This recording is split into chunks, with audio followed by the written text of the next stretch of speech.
The views and opinions expressed on any program are those of the producers and/or the persons appearing on the program, and do not necessarily reflect the views and opinions of FRC Media, Bristol Community College, or the City of Fall River.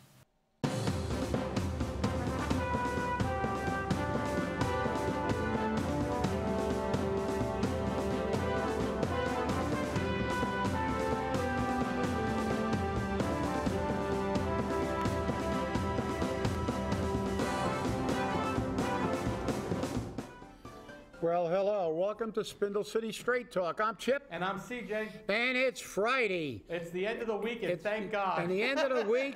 and we had a council meeting and a Board of Elections meeting this week. And guess what we're talking about? The mayor. Yeah, the mayor again. The mayor. It's like we don't need to have it. What do we got? Oh, don't worry about that. Don't worry. Oh, forget it. The hell with it. Let's talk about the important stuff. Well, before you get there, listen to this, okay? Uh-oh. Guess what was going on during the Election Commission meeting last night? The mayor was being filmed for an HBO special. Really? Joe Good walked in on it. An HBO special? Yes. What was it on? How to screw up a community? What's the title? I think that's the one by Mark Wahlberg. Mark Wahlberg Productions for the gun at the end, the gun in the middle of the night. Oh, so he's going to give his version again of that, which is now, there's been a lot of doubt cast on that version since we've seen how he kind of has a fuzzy memory about everything, especially anything he does. He has political amnesia. I used to call that political amnesia. And it still is political amnesia. Politicians have that great ability just to forget the things they want to forget. Forget it. I forgot about, oh, that's right, yeah. It was like when Will's on the radio saying we owe him 3 years' pay. I don't know how he figured that one out. Well, if they say this recall was illegal, then my recall was illegal, they owe me 3 years. I can't figure out how he gets 3 years because he only had 1 year left on his term. Right. And he didn't run for re-election the second time. Correct. So how is he going to get paid for 3 years? Well, that's because he couldn't run for re-election because according to the law in effect at that time, and the same law is in effect now, he can't run for political office for 2 years. And the same law is still in effect. That's right. So he couldn't have run anyway, regardless. Right. So, but I mean, the whole thing is, you know, the thing that disturbs me. Well, of course, I think Will's beginning to lose some of his memory drastically because he actually didn't remember that we didn't go to the GIC. He actually said on his radio show more than once, and I don't know if you were at the council meeting when I corrected him, because he said on his radio show that he put us in the GIC. Right. And that we saved a ton of money. And I told him at the council, you never put us in the GIC. You were going to put us in the GIC until you had a meeting with me. You called me at 11:30 at night after I made a council presentation. And we had a meeting the next day, and I explained how plan modeling would be better for the cities, and better for the employees. And we went with plan modeling. That's why we still have Blue Cross and Blue Shield. But it's like, oh, yeah, oh, that's right. It's like, whoa. And now he's already forgotten. And he's forgotten a fundamental thing. And what really baffles me. Political amnesia. Well, no, but you know what really baffles me? He's a lawyer. He's a lawyer. And he doesn't know that the Constitution of this state says, and I'm going to read it verbatim. And neither does Jazel's lawyer.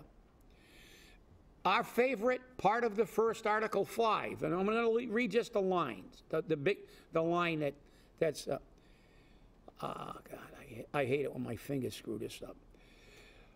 Offices of the government vested with authority, whether legislative, executive, that's Jazel, by the way, or judicial, are their substitutes. And that means the people, because it begins by saying all power residing originally in the people. They're only our substitutes.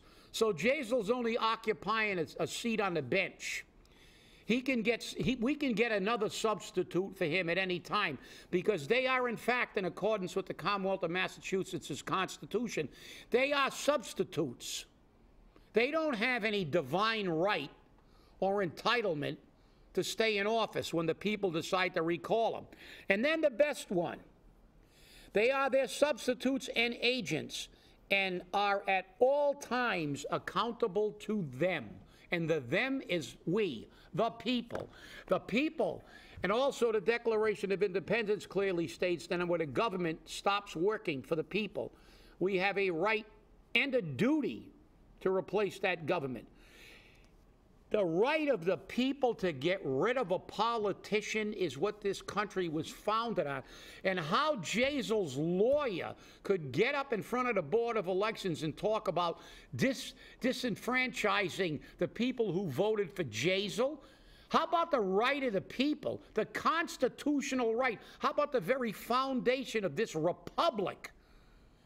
They represent us. We have the right, we have the duty to throw anybody out that we feel isn't doing the job for us, because we are the government. That's deplorable. It boggles my mind. It just proves that why lawyers are held in such low esteem. They will make up an argument against anything. Mom, apple pie, you know, it doesn't. As long as you pay them, they're going to drag this out. That was a circus. And by the way, nice little presentation that you made. You spoke and you talked about how about disenfranchising the recallers. And I will say, and I'm a betting man, anybody from the Jazel camp, come on down. You want to bet me that I can find at least one person who voted for Jazel that signed that recall petition? And I'm sure you can find more than that. Of course. But you know something, Jazel? Stop trying to have your cake and eat it, too. You keep saying this is a vocal minority, there's a conspiracy against you. Why don't you just shut your mouth and act like a man?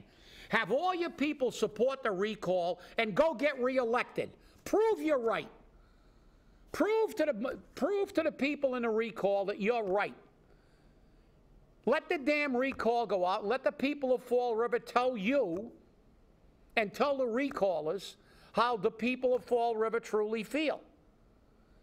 And stop putting the brakes on everything that's happening in this city and making this city a 50-ring circus now. We're up to 50 rings. It's deplorable. When people watch this circus, appointees by the mayor, I recuse myself, we don't have a quorum, we have to have a full board, but I get to appoint the people on the board. That's BS. It's just obstruction of government. It's reprehensible. And you wonder why this city can't go anywhere. You wonder why we can't get anything accomplished in this city. It is a travesty when we watch our so-called government in action. Well, what's interesting is, I received a phone call from Linda Pereira this morning, and we talked about this a little bit. And something came to mind when I was talking to her, and I said, oh, that's right, Linda, you're a liar. She lied about everything during her campaign, remember? Yep. That's what they said. But Yep. everything she said during her campaign has happened. Yeah. But everything Jazel said during his campaign, he lied about because none of it's happened. None of it. Except maybe the $10 fee went away, but he still hasn't gotten rid of the purple bags. Yep. And he can do that unilaterally. Yep. He can just say, we're done. I'm ending the contract, it's over. I don't need approval from the city council. If the law's on the books and there's no bags, they can't enforce it. That's the way it is. That's the way it is. You don't have to wait for the city council to remove the ordinance from the books. You can remove it yourself. Yeah, well, that's politics. Exactly. You know it's politics. He doesn't want to give up the money. They make the promises, then they blame somebody else because they can't keep them when it's not true. But like I said, Will Flanagan's talking about getting paid for 3 years, and maybe I missed it. Well, you're a lawyer. If you missed that, you suck as a lawyer. And so do the lawyers you hired to represent you. Because if this lawyer could come up with something you didn't think of, but that'll never stand up in court. That'll never, because the right of the people is a constitutional right. It's the very foundation of this government. How many times do we hear the phrase, a government of the people, by the people, and for the people? It's everywhere. It's everywhere. Our founding fathers came to this country to have a government that they could control, not the King of England. Now we got the king of Fall River, the emperor of Fall River. They want to control the government. No politician is a monarch, even though we've allowed them, by not voting them out, to become monarchs. And like I said, look, put up or shut up, Jazel. Flanagan laughed at us when we started that recall because he had been elected by 70%. He was a popular man. He said, they never get me out. But the people spoke. And he's still smarting over that. Because that was probably the biggest swing in the history. Even if Jazel gets popped out, the fact is that he wasn't elected by 70% of the vote. I mean, that's probably the most devastating defeat in the history of politics. You get a guy that was elected by 70%, and then lost by 70%. Then lost by 70%. It's just crazy. So I understand why he doesn't. He's still smarting. But the fact is, like we said to Flanagan then, you know, why all this litigation? Why all this stuff? You really believe that the people want you in office? Run. And Flanagan was wrong. He kept saying that, and he kept challenging it, and we went to court. And we got challenged on 90% of what they're challenging now. And he didn't get elected. He didn't get elected. So let's see. Jazel, stop this madness. We know what you're doing. We know what your lawyer's doing. You'll never win this thing if it goes to the SJC or the SJC of the United States, which, by the way, I would love to see. I wish we had the money to do it, because I would like to reaffirm the right of the people to run the government in this country. Because it is the law. And maybe we need the Supreme Court of the United States to reaffirm that, so these nitwit politicians will start remembering that they work for us, not only at election time, but every day they sit in office. They're there because we allow them to be there. They're our substitutes, and we can bench them anytime we want. And I'd like to see that again reaffirmed. But I don't know if it's going to happen. But I'll tell you what, this is ridiculous. All these machinations for what? Put up or shut up, Jazel. Run. Prove me wrong. I'll tell you what, you win that election, I'll say, well, you were right, we were wrong. And I'll give you a little hint. You should run. Because this is your best chance. There's no primary and head-to-head election.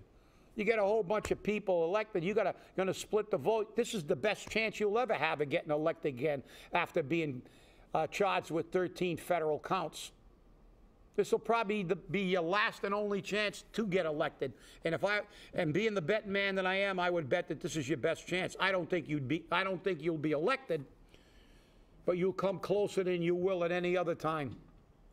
Oh, it's interesting because I still believe that you only should appear on the ballot once. I believe that during the Flanagan. I believe that now. Yeah, I do too. Because the law says specifically that if you are recalled, i.e., do you wish to recall this mayor, yes or no, or recall this person, yes or no? Yep. If they say yes and you're recalled, the law also says you cannot run for office for 2 years. Well, he's running for office right in the same election. That's right, and I agree. But then again, what do? That's what politicians do. They it's like Joe Macy's opinions, contrary to the charter. And now Jazel's lawyers are saying the charter's the law. It's the law. No, it isn't. It's the charter. And Joe Macy said, oh, wait a minute. Don't say it's the Constitution of the city. It's not the law. It's like the Constitution's the Constitution. Yeah, well, our Constitution supersedes all the laws in this state. And it says that it's our right to basically throw anybody out we want. So I don't believe, it's all BS. And the bottom line is it shows how disingenuous they really are. Because he won't run. He talks about running, but he won't run. What did we say when we ran? We told Will Flanagan, stop with the obstructions.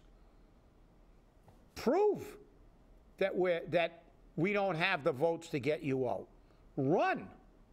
And as you said, I truly don't believe when you have a box do you wish to recall and the people say he's out, he shouldn't be allowed to run again for the same position he just got recalled for. Right, because I mean, you get removed But then from again, office by the majority and re-elected by the plurality. But then again, what does that indicate again? That the old saying, you can't fight City Hall, is fundamentally a truism.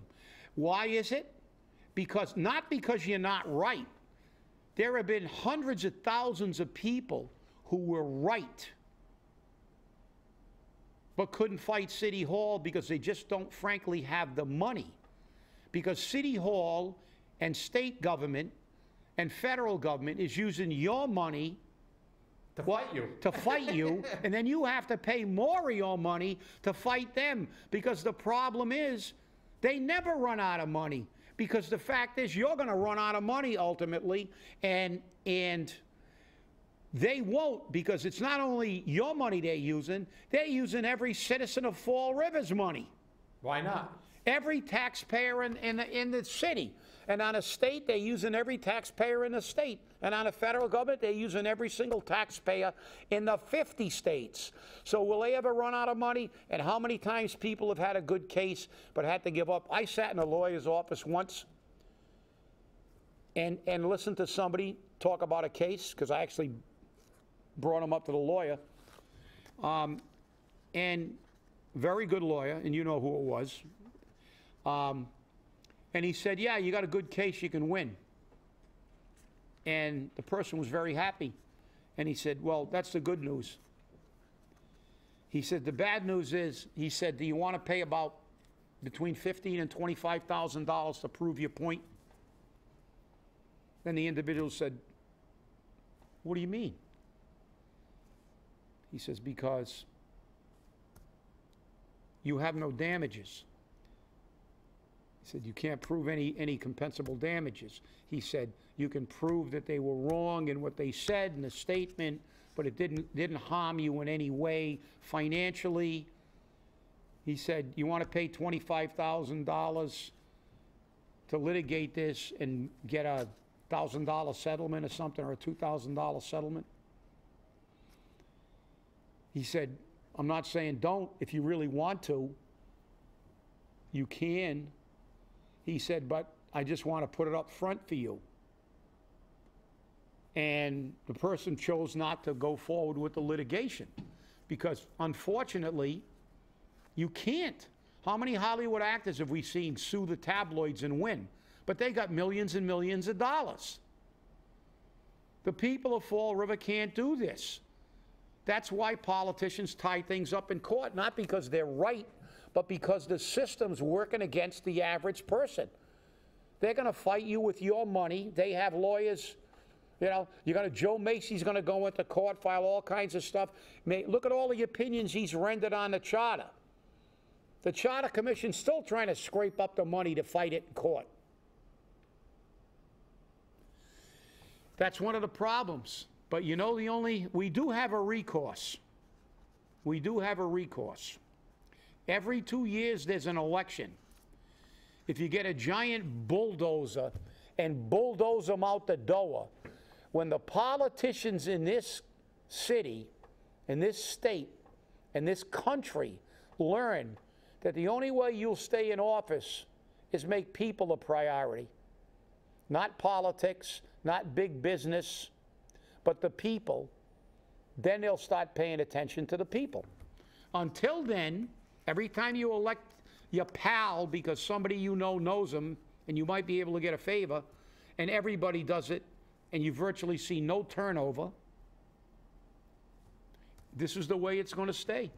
You know, and you hear them all the time say, we need change, we need change, we need change. But they don't want to vote for change. They scream, whine, complain, everything about change. We need change, we need change. But as soon as they go to the ballot box, you know, oh, Steve Camara, chow mein sandwich, ham and beans. Yeah, exactly. Wait a minute, ham and beans. They don't vote with their head. No. They just, Fall River people like to whine. They like to complain, but they don't want to do anything to change it. Well, they did in '95. They did in '95. When it But got that to was only the, five. it That got was to the only break. five. It got to the breaking point. They got to the breaking point where they chucked more than half the city council out, which I think should be done on a fairly regular basis. Who was it? Was it? Was it? Samuel Clemens, I believe. Samuel Clemens. Said that politicians are like diapers. Right. They should be they should be changed often. And for the same reason. And for the same reason, because they're full of you know Yeah. what. That's right. That was Samuel Clemens, because for a while I thought it was the other political satirist. But Samuel Clemens had some great, and that was one of his best, one of my favorites. Politicians are like diapers. They should be changed often and for the same reason, because they are full of it. And it's true, but do the people listen? No. Government is just, look, and it's never been more broken than it is today on all levels, not just Fall River. I mean, the federal government's it's painful to watch the news. And I've always been a news junkie. I like that. I like politics to a degree. I like the carnage that is created in an election, but it's to the point now where it's actually painful. It's just so out of control. It's just so out of control, and there's no consideration for the people of the United States. No consideration at all. We have more consideration for people who they're not even in this country. We're worried about this, and we're going to talk about that. And we've got children that are going hungry. We got people without health care. We've got people that we've got people that can't find a job. Big business is having a banner almost, score more than a decade. It's for the last 20 years. Big business, tax breaks, permanent tax breaks, businesses moving out of the country and getting cheap labor, making bigger and bigger profits, CEOs making gigantic, huge money. GM laid off, 15,000 people? Yeah, and we gave them a bailout. And you look at the middle class in the United States. Look at the statistics, people. Do not believe the political rhetoric. This country economically is gonna die. Why? Because the only people that are making money are big business. Look at the increase in the wages of the middle class, of the average worker. We virtually have no middle class left. We have nobody. This is what they wanted years ago. I got a book that was written over 50 years ago that said that the multinational banks wanted to create a universal wage where working people all over the world would have the same low crap wages, and we would be working for basically slave wages. Does that sound familiar? It was like NAFTA, and it was like, oh, we're going to kind of balance we never balanced the wages. We got that agreement, trade agreements, and all those things. That was the ploy they used. Oh, this is going to bring the poorer people up in wages, and it may reduce hours, but it's going to find a happy medium, my butt. Companies are still moving. GM laid off 15,000 American workers. They didn't close any of them Mexican. How many Mexican workers did they lay off? Not too many. Because they're working for $3 a week. So is the country doing well? I mean, nobody can work anymore. We're going to end up with a country of everybody on welfare. The only people that are not going to be on welfare or on some type of assistance because they're on drugs or something because they can't get a job or whatever, you're going to have police, fire, public employees, educators, tradesmen. And healthcare workers. And healthcare workers. And supermarkets, because everybody's got to eat. I mean, after that, what are you going to have? Nobody's got a job. Nobody can buy anything. So the supermarkets will stay in business because everybody will get an EBT card. So we're going to have a welfare state. The only people that are going to be employed, we're going to realize the prophecy that Dwight Eisenhower said when he took when he took the presidency to its infinite power, when he said, beware of the military-industrial complex, it'll become too intertwined with the economy. Well, guess what? We're going to have no economy. Beware of the big business outsourcing job complex, because we're going to end up with a country with virtually the only jobs you can get will be, oh yeah, prison guard. There'll be plenty, and they'll need plenty of those. Oh, that's law enforcement. You know, law enforcement. Yeah, law enforcement. You know, fire protection, civil service. Politicians, of course, will always have jobs, but look around 30 years that are out on the street just before Christmas. And like I said, remember, the United States bailed out GM. That's right. And we bailed out the banks. And we bailed out the banks. We didn't bail out the mortgagees, though. No, the people that hold the mortgages. The people that held the mortgages go sink. It's your fault. That's right. You took a mortgage you couldn't afford, but we're going to bail out the big banks because they got the money. Because, quote unquote, they're too big to fail. Just like the tax increase. We all got a tax decrease. But ours was temporary. Right. Ours has got a sunset clause in it. The sun is setting. The sun will set on our tax break, but it will never set on the corporate tax break. No, of course not. So welcome to the real world. Pay attention, people. Pay attention. Soon, everybody's going to be coming to Fall River to see how we run this city, because everybody's going to be like this. Nobody will be working anywhere in this country if we keep allowing these companies to outsource all their jobs and allow General Motors to send. They shouldn't. Hey, sorry, I'm an isolationist. As far as I'm concerned, we have no longer. We got to rebuild the middle class. Any company that has plants in other countries cannot be considered an American company. I agree. That's my philosophy. We're xenophobic. That's right. That's right. And hey, listen, I'm a Teddy Roosevelt guy. Send the troops in, speak softly, carry a big stick, be an isolationist. We mind our own business. We take care of our own people first. It worked for Britain for a long time when the sun never set on the British Empire. Once they stopped becoming basically a colonial empire and isolationist fundamentally, it fell apart. Everything fell apart, and Rome fell apart. Why? When people why did Rome fall apart? Teddy Roosevelt said it. People stopped voting. They stopped voting. When the great Roman electorate were more interested in going towards people getting eaten by lions and having orgies and didn't vote, and they allowed the politicians to take over the Roman government, that was the beginning of the fall of the Roman Empire.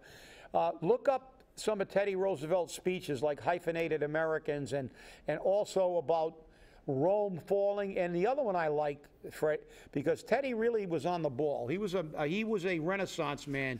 He was a outdoorsman who was a sickly child. He had a boxing ring in the White House. Brought the judo champion of Japan over for a year and started the national park system. But he also said in one of his speeches, and I liked it, he said, "You also have a duty to criticize the president." See you on Monday, so we will see you on Christmas Eve. Christmas Eve. CJ's going to be wearing his elf hat, so tune in. I may put mine on for about 1 second. Have a great weekend, and remember, stay angry. Because it'll slide off my head.